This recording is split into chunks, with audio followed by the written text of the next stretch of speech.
Hi, this is Tony in Lati Casa Esmeralda, and today and yesterday I harvested food off of my farm, and I wanted to share with you on some of the foods that grow in the Adriatic, and the ones, and all of this I grow organically. I don't use any pesticides, I don't use any tractors, I don't use any machinery.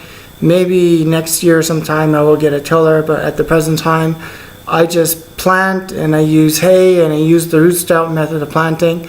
And so let's go and take a look at my harvest table and some of the foods that I've been growing.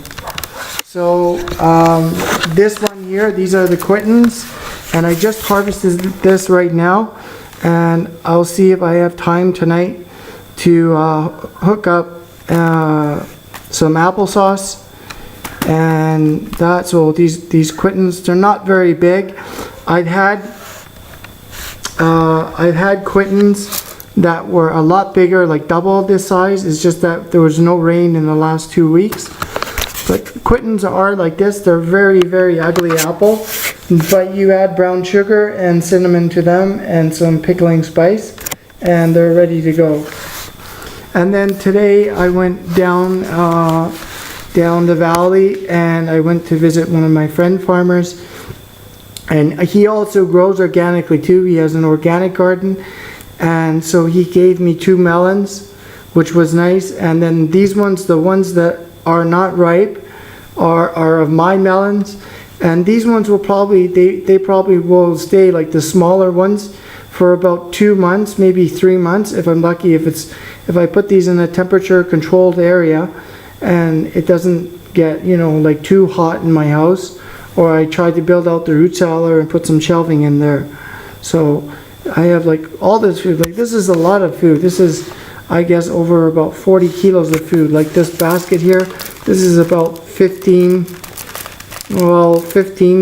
kilos of quittens. And then I have my zucalungos here. So these are my zucalungo, which is right here.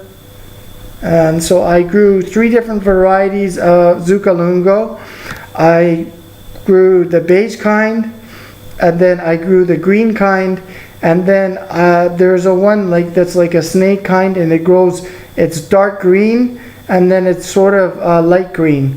So there's 3 different kinds of zucalungos, but they're all the same. It's just some of them grow a different shade. And then some of them are, the reason for this is because like these beige kind ones, they will grow like really super long and skinny. Like this one here. This one is, I guess, over 85 centimeters long. And then my persimmons right here, or as they say, the khakis.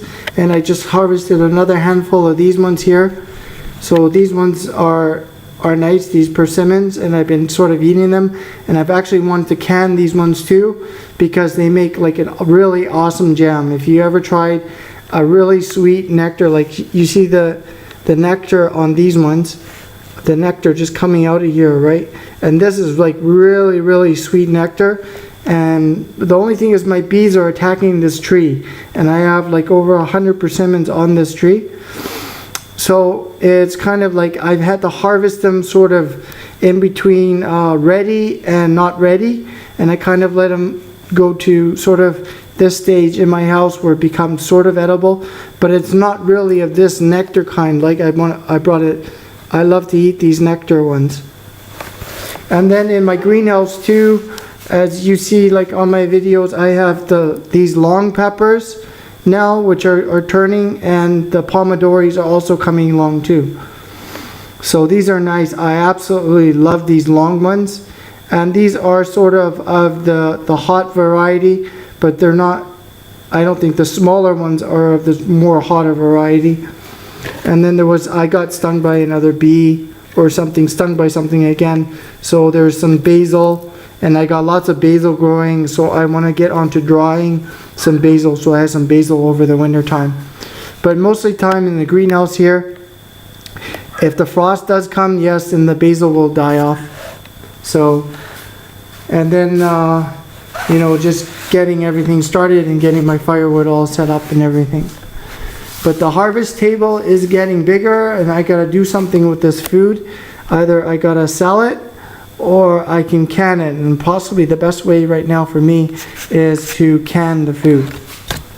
So I just wanted to share with you tonight that, you know, if you do ever find a homestead or a farm of some sorts, and you're able to grow food, and especially here in the Adriatic now, since the olives are coming, this is just awesome, the amount of delicious fruit that you can grow here. It's like a big panhandle of different varieties of Southern European and Mediterranean fruits, which I absolutely love.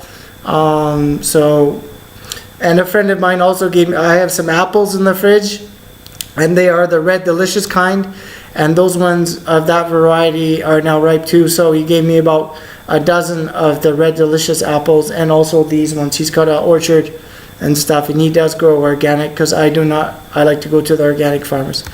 Anyway.